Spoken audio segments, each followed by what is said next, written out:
Hello, everyone, and welcome to today's webinar titled Candidate Outreach, Best Practices and How to Signal a Culture of Inclusion. My name is Sarah Kinsey, and I'll be your moderator today.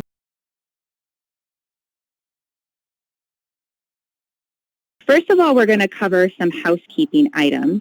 The first thing is the webinar will be available on demand after the live session, and it will be accessible through the same link that you're using right now. We've also added some attachments which are available in the Attachments tab at the bottom or the side of your screen. And from there you can find the slides from today's presentation, as well as some of our ebooks on email best practices and diversity recruiting, as well as a few other reports and links to blog posts that you might find valuable. I also want to call your attention to a particular link in the attachment section for our upcoming Talent Talk event. These are networking events for people in the talent acquisition space, and they've been very popular and a lot of fun. I encourage you to take a look and join us at some point in the future. You can find that link to the registration page for the Talent Talk events in the Attachments tab in the Bright Talk player. You can look for the link that just refers to Talent Talk. We'd also love to hear from you during today's presentation, so if you have a question for any of our speakers, please feel free to send it through the Ask a Questions tab, and again, that's at the bottom of your player. We will be answering questions at the end of today's presentation, and I expect we'll have a lot of questions asked, and we might not have time to get to all of them, but don't worry, because we will be doing a Q&A blog post with the questions after today's webinar, and if you have a specific question that you would like us to reach out to you directly about, we can do that too. One last thing before I introduce our speakers and dive into today's content. During the webinar, we're going to be inviting some audience participation through a couple of polls. And when the polls come up, you can participate by clicking on the Votes tab, again, at the bottom of your player. And after the webinar, we'll be able to share the collective results in the post-event Q&A blog. So watch for that as it comes later on. All right, I'd like to introduce you to our speakers today. On today's webinar, we have Viet Nguyen, who is the Head of Customer Talent Advisory here at GEM. He's going to share his own tips and tricks for candidate outreach that he's learned from years of recruiting industry experience. And then he's going to lead a fireside chat with GEM's own recruiting program manager, Georgina Frazier. We sometimes call her Gigi, so you might hear her referred to as Gigi or Georgina. And sales operations analyst, Darwin Irby. We're going to be discussing in the fireside chat how to signal an authentic culture of diversity and inclusion throughout outreach messaging. All right, so let's get on to our content of the webinar. Welcome. Thank you so much for being here, audience, and thank you so much, presenters, for your time and speaking with us today. Viet, over to you. Hey, everyone. Hope everyone is doing well and you can hear me. So like Sarah said, I'm currently the Head of Customer Talent Advisory here at GEM. Prior to being at GEM, I had led recruiting teams, both as a recruiting manager, where I managed recruiters, sorcerers, you name it, over the last 10 years. It's been a lot of fun, but GEM gave me the opportunity to move into something slightly different, to use my skills in a different way, which has also now led me to this webinar. And so in this webinar, I'm going to cover some best practices that I've kind of gained over the years that's backed by some of the data we're able to capture in GEM. So I'll start by setting the stage of just talking about why sourcing is important and so on and so forth. We'll talk through some email best practices, and we'll go into a fireside chat with Darwin and Gigi. And so let's skip a few slides. So why source? It turns out that 80% of talent is passive. What's interesting is that 90% of talent is open to hearing about new opportunities, even if they aren't looking. So sourcing allows us to engage with everyone out there, often before they're ready, giving us a unique edge in the talent market. Something to also keep in mind is that a lot of these numbers I'm going to share are pre-COVID era, and I think we still have to wait to see kind of how this all changes, but I still believe that email outreach is going to continue to be a crucial part of hiring for a long time. So, yeah. So, as far as source candidates are hired at twice the rate as inbound candidates. Intuitively, I think this makes sense. When you source, you handpick your candidates, so you have a higher probability that the candidate's going to be a fit for your role. Also, this then affects interviewer time because you end up spending less time going through applicants and more time on higher quality candidates. And so it makes sourcing just a great channel. Personally, one of the reasons why I love sourcing is because it allows companies to control over their diversity hiring goals. It's one of the few predictable channels where we can get more resources, we can add more resources, reach out to more people, and see results. And so there's a very clear pattern. This is why more and more companies are investing in sourcing early and making bigger and bigger investments as they scale. So that's all setting the stage, and so we're going to jump now into best practices. Actually, I guess one more thing is 90% of candidates prefer to be contacted by email versus email. You know, it probably sounds like that's a little self-serving, given that, you know, GEM helps you send emails. I want to call it, there's actually one of the few stats that isn't based on GEM data. It's straight out of industry survey. It's intuitive that cold calling might not be preferred by candidates, but what about in-mails? It turns out 40% of tech talent have their in-mail notifications off, and many engineers are regularly not checking their LinkedIn. So this means that almost half of the in-mails that are being sent aren't even being delivered, making the email a much better option. So that's all setting the stage as to like, why is sourcing important? So again, now jumping into like the best practices themselves. And so in best practices, I'm going to cover kind of three parts. So the first part is subject lines, being at the very top of your outreach. And then we'll move into the body of the email, and then we'll go through a few examples, which I actually find the examples to be the most helpful. So I'm going to try to get through subject lines and body of the email quickly, so we have plenty of time to get through examples. And so, so the subject lines. So some of like the best practices I would call out is like use personalized tokens, so things like first name or school or company. You know, these are all things that we can produce for you in GEM. You know, something that I will say that I'm not a very clever person. Like if you ask any of my friends, like I don't have clever zingers, but I'm sure a lot of you out there actually are quite clever. And so, you know, using puns in your subject lines actually does catch a lot of people's attention. I know that being on the receiving end of those emails, at the very least, I get a laugh. So, so there's that. And then the other thing that actually a lot of people I've realized haven't really, I think, thought about is the idea of using emojis in your subject line. So if you look in your inbox today, it's all text for the most part. And if you see like one email that has an emoji, naturally it's going to stand out to you. And so that's kind of another reason why to use emojis. And so like how we use emojis like at GEM is, I think the last outreach template that I wrote was like you're a GEM, comma, first name, and then a GEM emoji. So that's like one way to do it. And you know, if you decide you want to like really optimize for scale, you can do something that's generic but while still pretty specific. So prior to working at GEM, I worked at One Medical, and so the subject line that we used often was engineering at One Medical, improving the state of healthcare. So it talks about it's an engineering role, and this is the company, and this is like one thing that makes that opportunity unique. So that's subject lines. Moving on to kind of the body of the email. So, you know, I think focusing on the length of the message is really, really important. So based on all of GEM data, we find that the kind of sweet spot for length of the email should be anywhere between 50 and 125 words. So, you know, some things to think about as you're writing, like as far as length, is being really, really concise.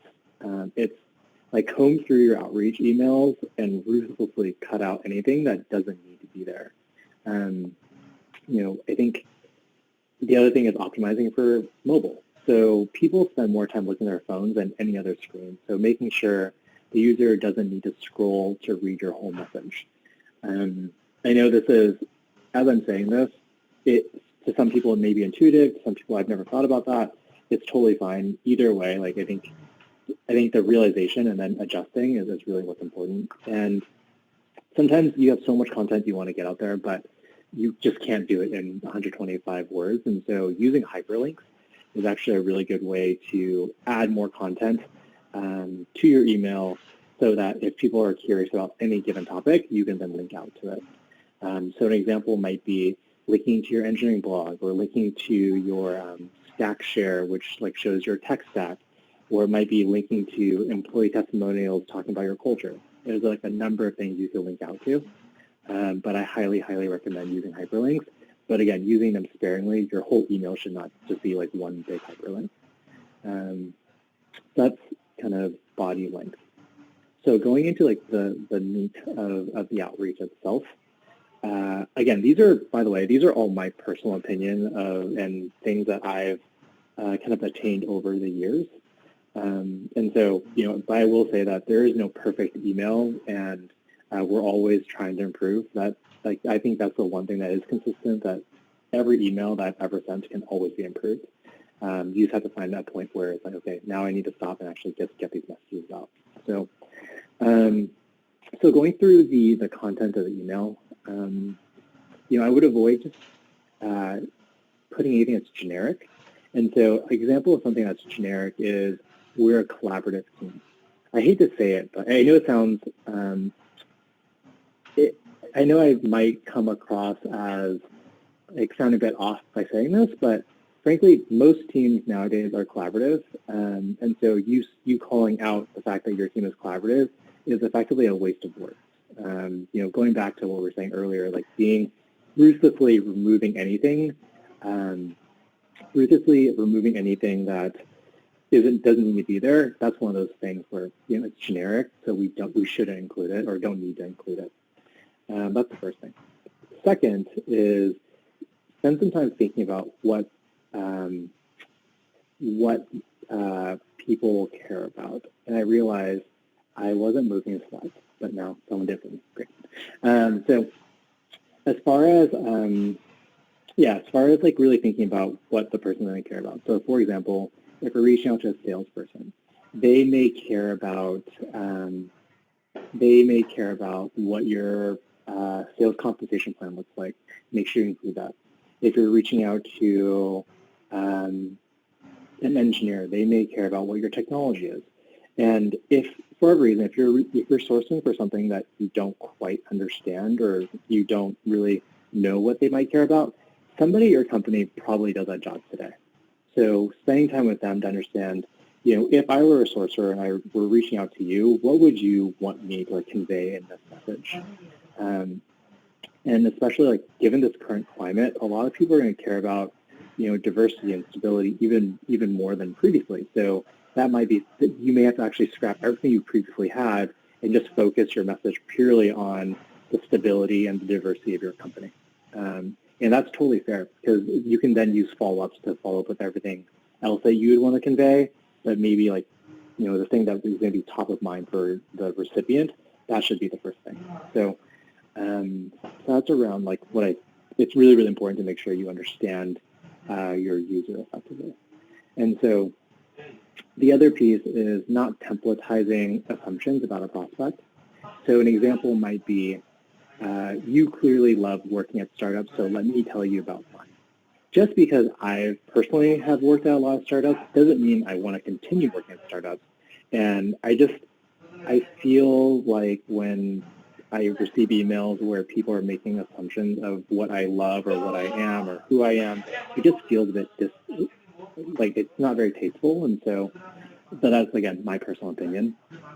And the last piece is like using really simple language.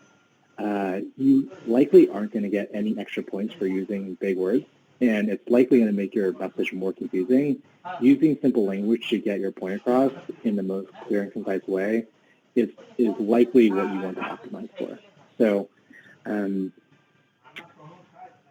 one way to think about it is if you were to give this email, if you were to send this email to 100 people, would all 100 people understand what you're trying to say? That's like one way to like test out the kind of the clarity of your message. So that's another thing. So we're going to jump into a really kind of quick example. And so looking at this email, I wouldn't read it just quite yet. I'll like kind of go through the bullet points quickly, and then if folks want to kind of read into the email, by all means. So first and foremost, like personalize the message. Why are you reaching out to them? And so this can be templatized to some degree, right? Like you could be, let's say if you create a really like good search string, you can then use the same phrase for every single person. So for example, one thing I did in the past was I really wanted to attract people who were mission driven. So people who really cared about the mission of the company. And at the time I was working in healthcare. And so what I did was I did a search for people who did a lot of volunteer work and people who did, let's say, like Code for America or Teach for America. Sorry, not Code for America. For Teach for America or people who volunteered for American Red Cross, whatever it is. And then in my message, I had written, I'm reaching out to you because based on your profile, it looks like you love helping people. I know it's a bit of an assumption, but based on what I'm getting their profile, based on the search I did, I feel like I can make that assumption. And so that's a way to like personalize at scale. So the next piece is, I think, balancing your message between how inspirational you can be and how much information to share. And so I find that, messages can be like almost purely informational, which is totally fine. Like if you're only there to convey information, it is what it is. I find the messages where you can get a rise out of somebody's like, oh, I'm interested in this company because it inspires me to want to respond. And then lastly, I think ending with a call to action is super, super important. So actually taking a small step back is, as far as like sharing information, I think it's important to share information that's unique and information they can't find elsewhere, let's say on your website. Like for example, in this example, I talked a lot about what my experience was when I was reached out to, like when I was not a candidate or was before I was an employee, when Jem had reached out to me where I was, and I'm showing my anecdote as to like what my experience has been. And that's not something that anybody can find anywhere on any website. Well, hopefully that gives the person who's receiving this email a sense for like what it could be like for them. And so that's like something that is unique to me. And so I think I wouldn't be afraid of using your own anecdotes and trying to be too polished.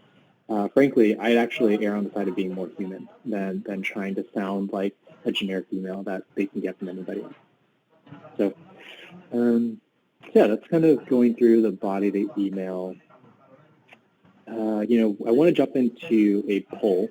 And so how many follow-ups do you usually send if you don't get a response? Or, how many do you think you should send? So let's figure out how to put this poll. So it looks like you all are voting. And so, looks like 1, 2, 3. It seems like less people are like sending less than mostly 1, 2, or 3 emails. I think one of the things that is interesting is your last email should always be what I think in the industry we call the breakup email. And the breakup email is something as simple as, hey, it sounds like you and your company are currently like pretty busy. Is there a better time for me to reach back out? And so, or it's like, hey, we'd love to connect with you on LinkedIn, whatever it may be.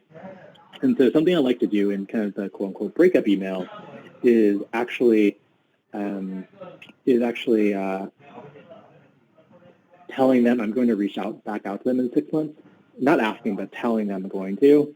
That way, when I do reach back out again, I'm fulfilling like something I had said previously, and also they won't be surprised if I do reach out again.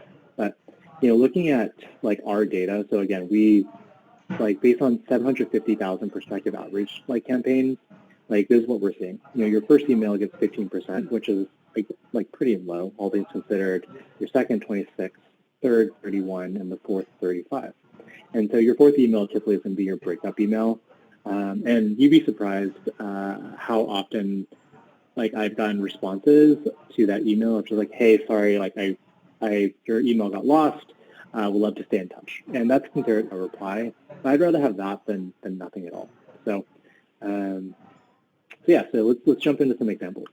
So the first example I'm going to show is actually an email that a sourcing message I had gotten from a recruiter who asked for my feedback on their sourcing message.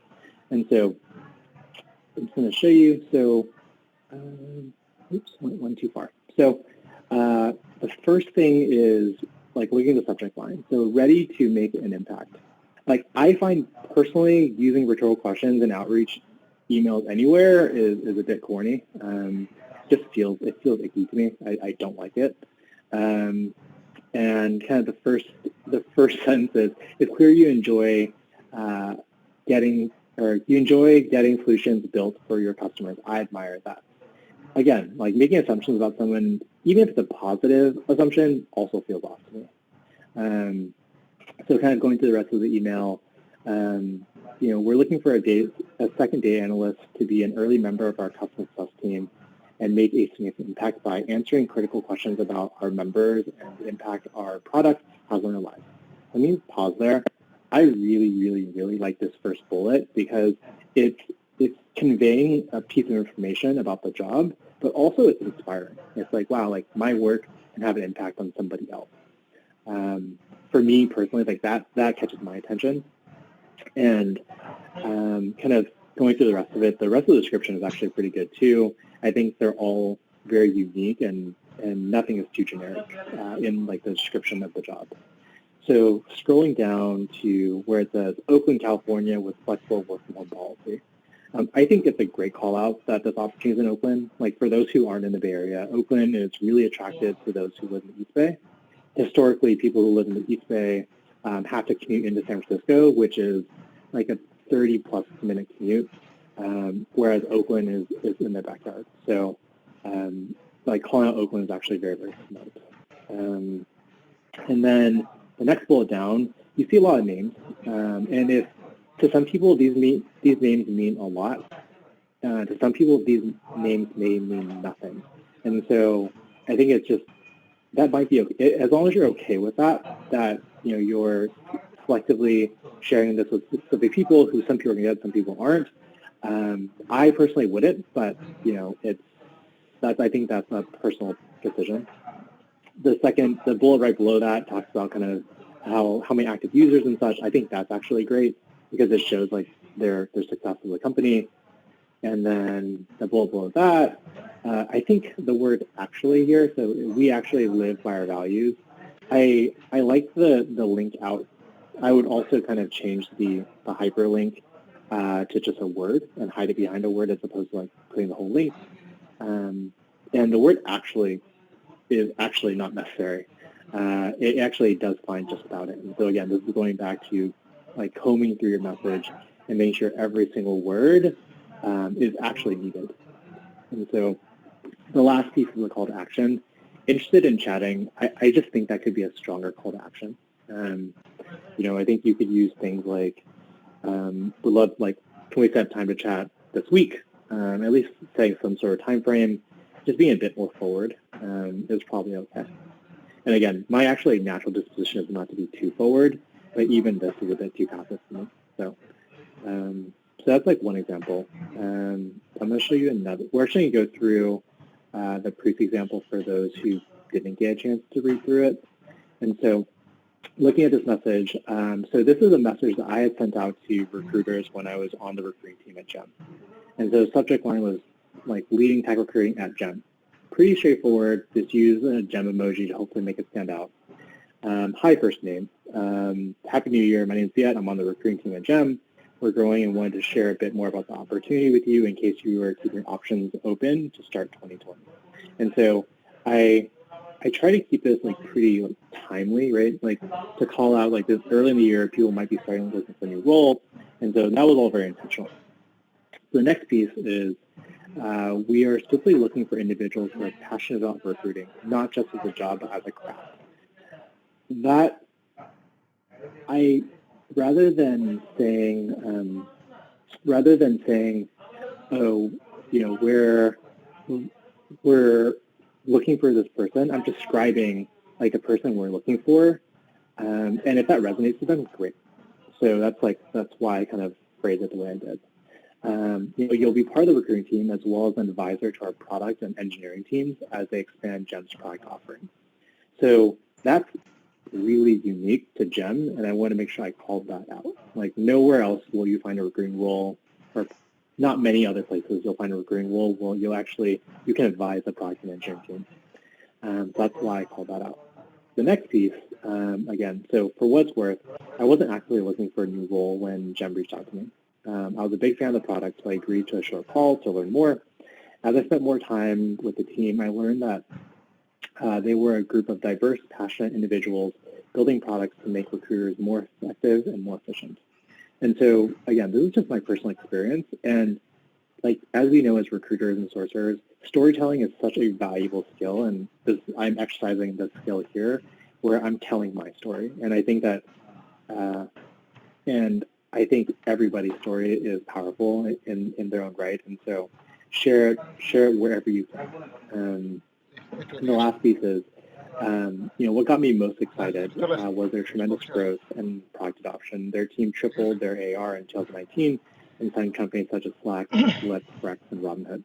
And so again, these are not things that you can find anywhere on the website, but hopefully like I'm giving this exclusive information to candidates to pique their interest.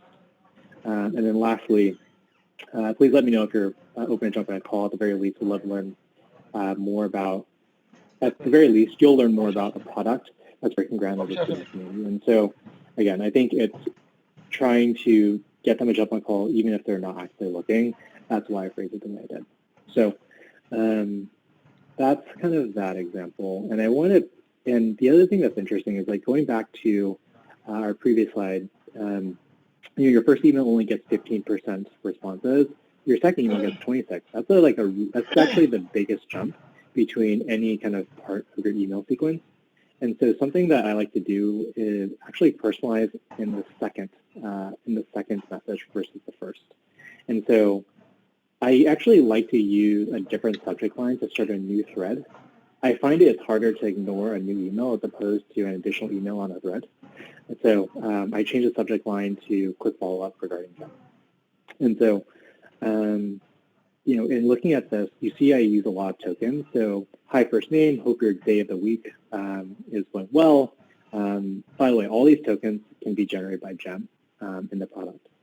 I wanted to send a quick follow-up to my previous email. I reached out to you specifically because reason.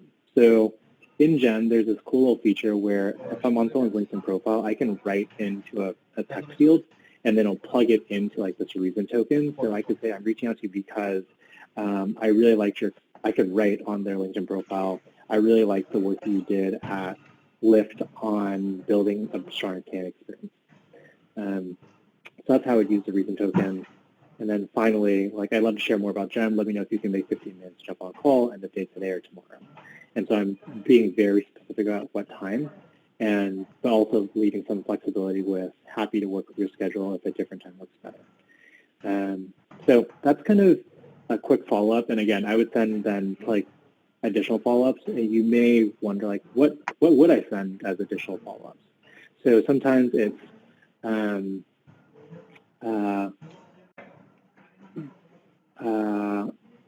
one thing that I would probably send is like news about the company as a third email. Or another thing to think about is something we haven't talked about is the idea of sending on the behalf of. And so that's another feature in GEM that's actually like really, really powerful. So for example, I may actually use a third email of my sequence to have actually Nick, our CTO, or Steve, our CEO, reach out to this person and be like, hey, I know like Viet and I were talking about your profile, and I wanted to send a quick note and at least offer up my time if you're interested in learning more. So that's incredibly, incredibly valuable to be able to use that as well. And the fourth email, again, using as a breakup email.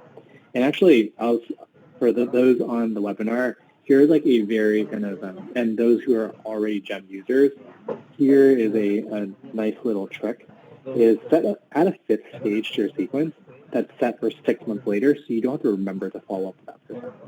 And then add yourself as a the CC so that you remember when that actually went out.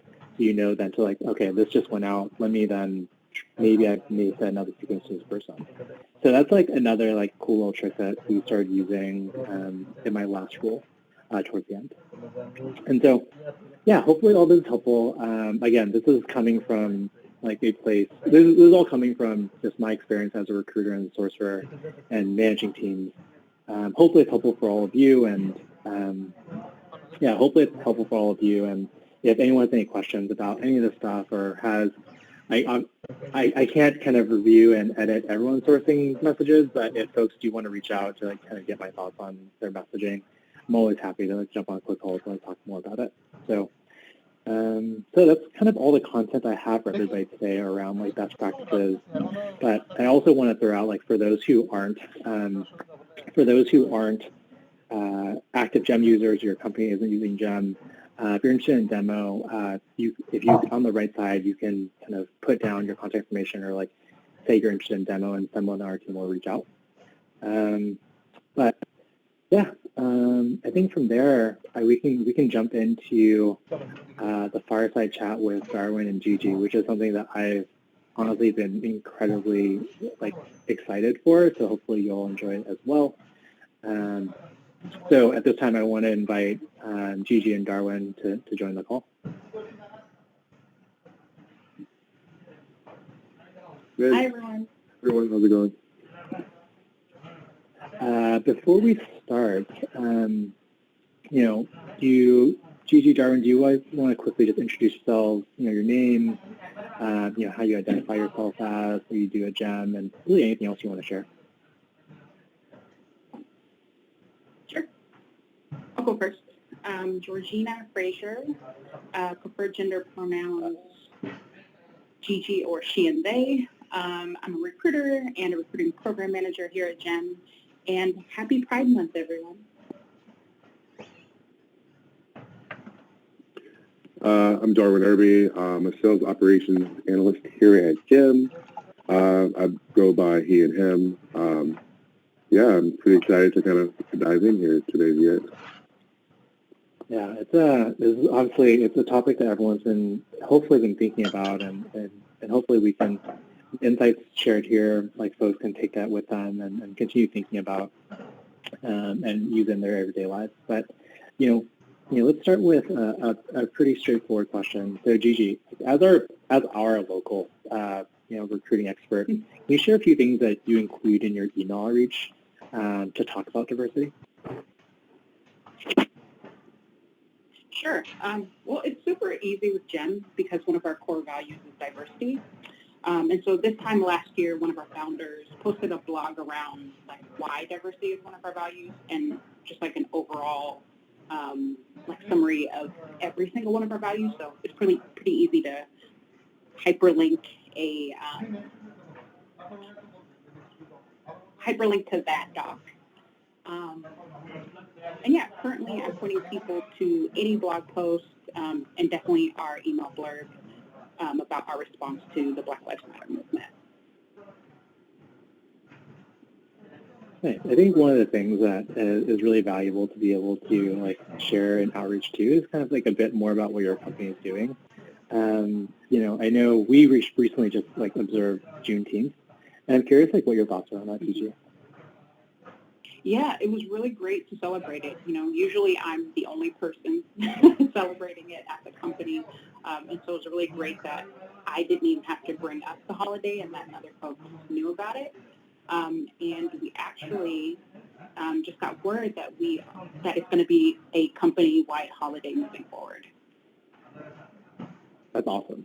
And I know that you've been super active with Pride stuff too, and obviously that's very top of mind for folks. And so I'm curious, like how, like what's an easy way to for folks to be able to call out if their company is observing or celebrating Pride Month? Ooh, I mean, I'm a fan of pictures and email, so and also emojis. I know some folks aren't. So maybe in your subject line, having a picture of how your company is observing the holiday, and it can be even as easy as hey, how you doing? Happy Pride, right? In your reach out. Yeah, and for the audience, one of the things, the reason why we had kind of asked Gigi and Darwin specifically to join the call is because Gigi obviously is a recruiter and has experience that you all have, and Darwin is actually the recipient of kind of all the work that you do. And so it's also just like really just get his perspective on when he gets these things, like what his reaction. So Darwin, I'll ask you the same question. When you get like outreach from recruiters, like what are some of the things that that really stand out to you? Like what's helpful for you? I think initially, like just regular expertise stuff is always great. Like talking about like just like speaking to my experience and like how qualified I am. Like everyone always does that, and that's pretty cool. Specifically, some of the things that I really enjoy seeing is when you're actually discussing with me about my actual involvement at your company.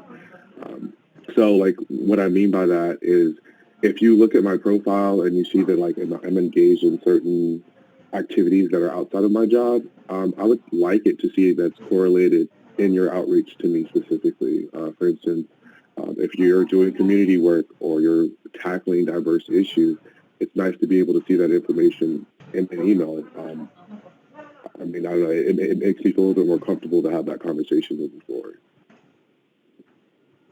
Yeah, and actually, Georgina, you and I were actually just chatting the other day. It seems like you and a few folks from the company are actually adding like a ton of content around acknowledging what's happening in the world. Can you talk a bit more about that? Totally. Yeah. I mean, being a Black queer person this month during Pride Month, and also with everything going on, I don't feel comfortable sending out emails without acknowledging that. And so because Jim had created a statement in support of the Black Lives Matter movement, I decided to link that in my email signature. It's from the founders, it's quick, it's to the point, and it's something I definitely am going to put in all my emails moving forward. Nice. And, some of the things as I was brainstorming, like, okay, what are some other resources you can include? I hope that most companies out there, your founders have made statements on like what's going on. And, another thing, like if they're comfortable being able to like then be able to attach their memo on how they've addressed kind of everything that's going on, I think also could be really, really powerful. And obviously, like there's like stuff like benefits and things like that, so you could add. But like right now, like I was saying earlier, that I don't know how important benefits are. Benefits are generally like, oh, we have health, dental, vision. That's great. But like, what is top line for everyone now is everything that is like we're surrounded by. That's one thing. I think another thing to think about is, Darwin, you had mentioned this too, is like, like include pictures. And like, I really like what you said when we had chatted was like, don't tell me, show me. Show me about like what your culture is about. Show me who works at your company. Like, so Gigi, going back to your point, like pictures are incredibly valuable with to include in messaging. And so, kind of moving on, once you get that email outreach, and this is like really goes to both because Georgina, by the way, today is Georgina's gem anniversary, so happy anniversary, Georgina. But I know. But when you work at it, you got this outreach, and then what do you do from there? Like, what research do you do? Where do you go, like digging, to get a sense for a company's kind of stance on diversity, inclusion, and belonging? Darwin, why don't you start? Yeah. So the first thing I do is actually look at the recruiter themselves, just to kind of see who they are. Like, you want to kind of put a face to a name. I feel like anytime you get an email, that's like kind of what you start to do.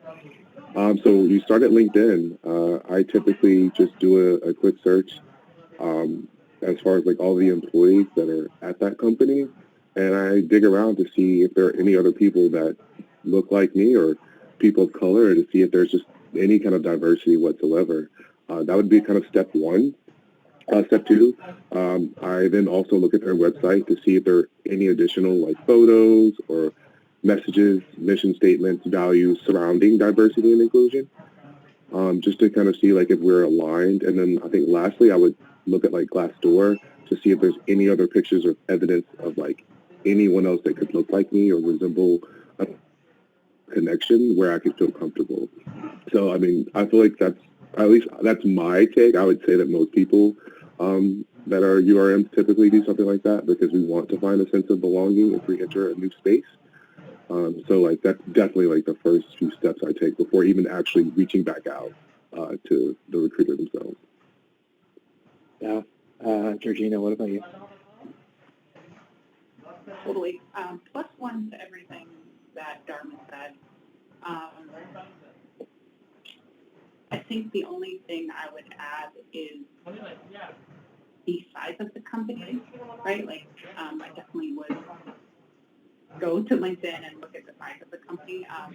I was coming from a bigger company. So when Jem reached out to me, and actually a Black woman reached out to me, so that's one thing I noticed. And in her email, she explicitly called out that they were trying to build a more diverse and inclusive culture, and I could play a role in that. So that was super exciting for me. And as a recruiter, of course, going to LinkedIn, checking out the recruiter's profile, checking out the team members' blog posts, the website, and then also customer reviews. Yeah, actually, customer reviews is actually an interesting one because you also want to know, like, who's using the product. Are they building it for a kind of diverse set of users? That's actually a really interesting call out. Also, what's interesting is that for the two of you, you actually looked at a lot of similar things, and so like it sounds like it's people who work at the company, like any content about the company's culture, content like around like what the company cares about. I think that all makes a ton of sense. Is there anything? So actually, this question is really sort for Gigi as a recruiter. Is there anything you would suggest like your colleagues out there to steer away from? Ooh, good question. I would definitely suggest steering away from articles that were written 5 years ago. They're outdated. And if your company hasn't talked about diversity and inclusion in 5 years, it's time to start having that conversation. And also don't lie about the work that your company is doing. It's really easy to do a quick Google search and see what they actually are doing, right? Like on LinkedIn and Twitter. Yeah, I would agree. I would probably suggest never lying about anything in outreach. But honestly, in talking to other people in the industry who have been thinking about diversity recruiting for a long time, like one thing I've realized is how important it is to be genuine and authentic. At the end of the day, like I know, like we're all working at companies, some more strapped for resources than others. Sometimes investing in diversity and inclusion really early on isn't an option, but like be honest about that, and that's okay. Something that I personally have really struggled with, and so to be also for the audience, like I identify as Asian, male, straight. So in San Francisco, I very much feel like a part of the majority, and so I feel a bit. I feel a little disingenuous, not because I feel like I'm coming across as disingenuous when I talk about diversity and inclusion, because I know, like, I recognize my my privilege, and I feel like it's not where it's coming from. Like, I don't feel like I'm being disingenuous, but I feel like it's coming across that way.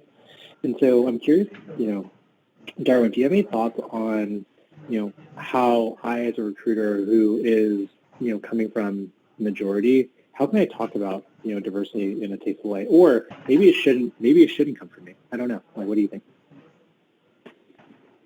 I think that not everyone is fortunate enough to have diversity, and so that's okay. I think that only looking at like, okay, like I can only receive information from people of color, or outside of that, like seeing other people in the company that look like me. It's not like the only determining factor, but at least talk about it. I know that some companies aren't necessarily as diverse as they would like to be, but it's okay to have that opening conversation because, believe it or not, lots of people of color out there realize that they're going to have to be a pioneer in lots of these fields. So we're okay with having that conversation. We just want to make sure that that space is also inclusive.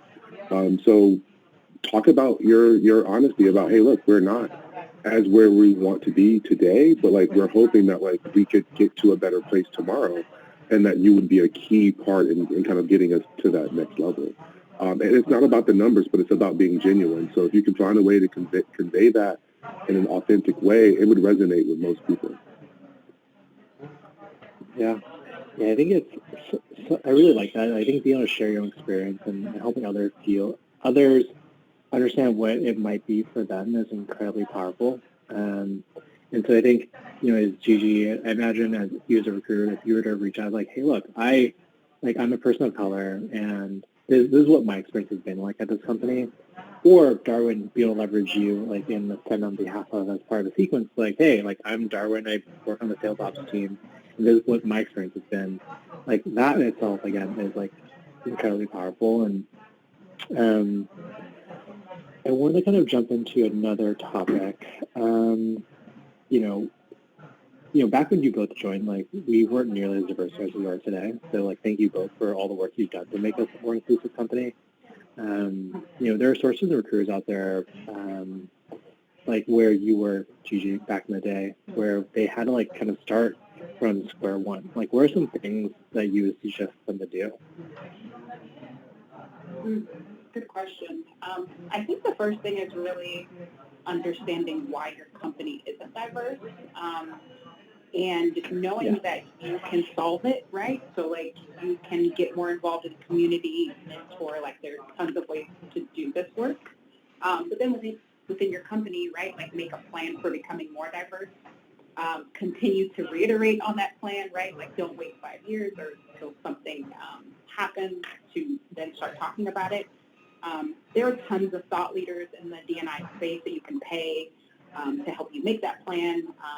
There's tons of trainings, right? Like I'm doing institutional racism, unconscious bias training, Google searches, think pieces, and many books from people of color on the subject. I feel really grateful to work at GEM because we think about diversity and inclusion often and talk about it, right? Like we talk about ways to make the company more inclusive and more diverse, even down to sourcing, right? And so we build pipelines of unrepresented talent, sometimes even before the roles open, and have those nurtured conversations with candidates over the course of time. And this helps tremendously, right? Like the reason why we've become diverse is because we've had a lot of those nurtured conversations and do a lot of that sourcing work before the role opens. When we first started hiring for this, sorry, go ahead. No, I was going to say that there's so many things. Like, I really like what you said first. Like, why is your company not diverse? Let's figure out like that first, and then secondly, also understanding like how does diversity affect your business? Is it business critical? If it is, then how can we talk about it and understand that better? If it isn't, like how do we acknowledge that? I also apologize, I cut you off a little bit, that we're coming up against time and there's a ton of good questions. And so there's one last question I want to kind of ask the both of you, is, there's something that I've, again, struggled with in being tasked like, hey, recruiter sourcer, I want you to go source more Black candidates. But I've always felt like the person on the end might feel like I'm only reaching out to them because they're Black. Sure, that's part of the reason. But honestly, I'm reaching out to them first and foremost because they're qualified. How do you feel when you receive messages from companies, and what would make you comfortable? Like, yeah. Darwin, can you take us off? Yeah, I think that like more times than not, as a person of color, we tend to like think that initially. And that's just unfortunately something that we always are going to have to think about to some degree.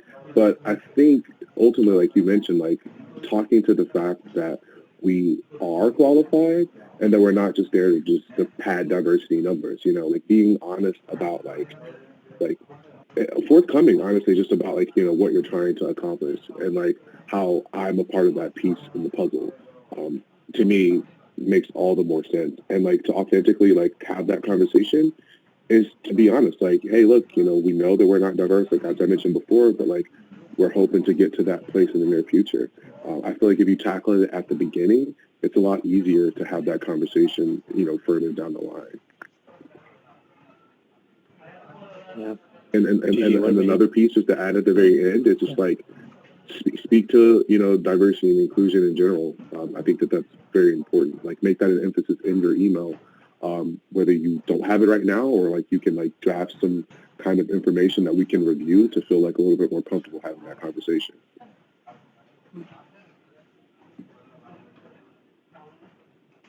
Yeah, Gigi, what about you? I guess an example that comes to mind is how I found Darwin. When we first started hiring for Darwin's role, I ran a search for Black and Latinx folks because that's what we identified as being underrepresented in our company. And it only took a few weeks to kind of filter through those candidates on LinkedIn. And so after not seeing the success that I wanted, I started searching on Google for meetups in San Francisco. And I found a Black and Latinx meetup group, and that's where I met Darwin. The person leading the group was an HR leader, so he really stressed the importance of networking during the event and had like separate times where we could like mingle and network with each other. But the company that was hosting the event, they were not Black and Latinx. They weren't even attached to the organization. They just provided the space and provided like refreshments. But the person leading the event was head of engineering, and he actually had a mentorship program where he was working with unrepresented folks at different coding boot camps. And so that was really cool to be connected with him and also to find this wonderful find Darwin. Yeah. I appreciate it. We have a ton of questions from the audience, and so as much as I love, I feel like we're going to continue talking about this even after the webinar. But Sarah, there are a ton of questions you had mentioned around audience, like what's in the field.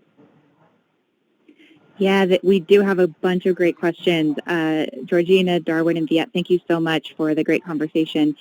We will do questions for maybe 5 or 6 minutes here, but audience, please keep the questions coming because we will do a follow-up Q&A blog post and answer any questions that we don't have a chance to get to in the next few minutes here.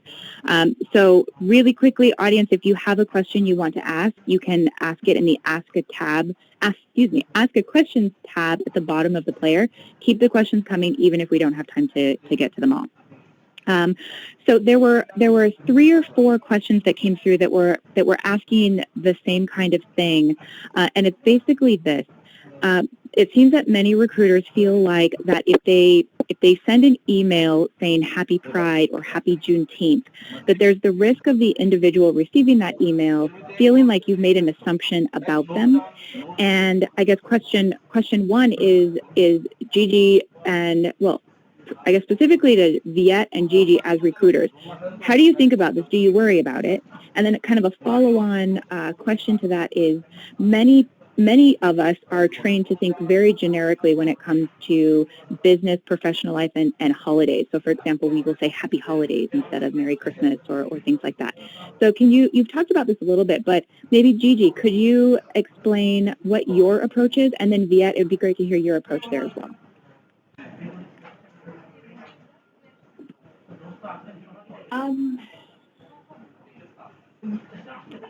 I think I can be explicit because I identify as being Black and queer, especially speaking to current events. But I think related to Pride, if someone reached out to me saying Happy Pride, that would signal to me that your company is inclusive of queer folks, right? Like it wouldn't anger me, but maybe because I identify that way, that's why I feel that way. Yeah, I was going to say the same thing. I'm a bit prickly about this question, to be honest, because I think we are who we are as a company. Like, we are going to celebrate Pride because that's what we do and that's who we are. And if the person on the end is like offended by that, like maybe like we're not the company for them, and that's okay. But we're not going to change like our inclusive nature because it might upset somebody else. I think we're pretty thoughtful about the decisions we make as a company, and so I feel like I would be able to stand by Happy Juneteenth or Happy Pride because at the end of the day, like we're doing it for the right reason. So that's my point of view on it. Great. Thank you. Thank you both for that. I think we probably only have time for one more question here, although we have so many. So again, audience, please keep the questions coming. We will get to them after. We'll follow up with you or cover it in a blog post. There continue to be questions around how can companies deal with the fact that they may not yet be very diverse. They may be working on that. They might be working on inclusivity. How can they begin to build that and reach out to diverse candidates, even when they maybe don't have a whole lot of story to tell there, to help make diverse candidates feel more comfortable? I know we covered this already a little bit in the chat, but there's been a handful of questions that have continued to come up here.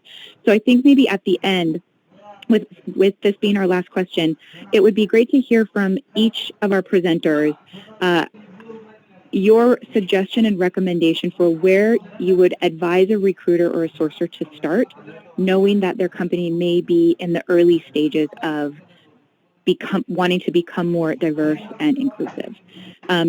Viet, I'll put you on the spot and ask you to go first and talk about how you would approach that. And then Darwin, if you have a few thoughts more from the receiving end of being sourced and recruited, and then Georgina, you as a recruiter, your perspective as well. All right, Viet, how would you answer that type of question?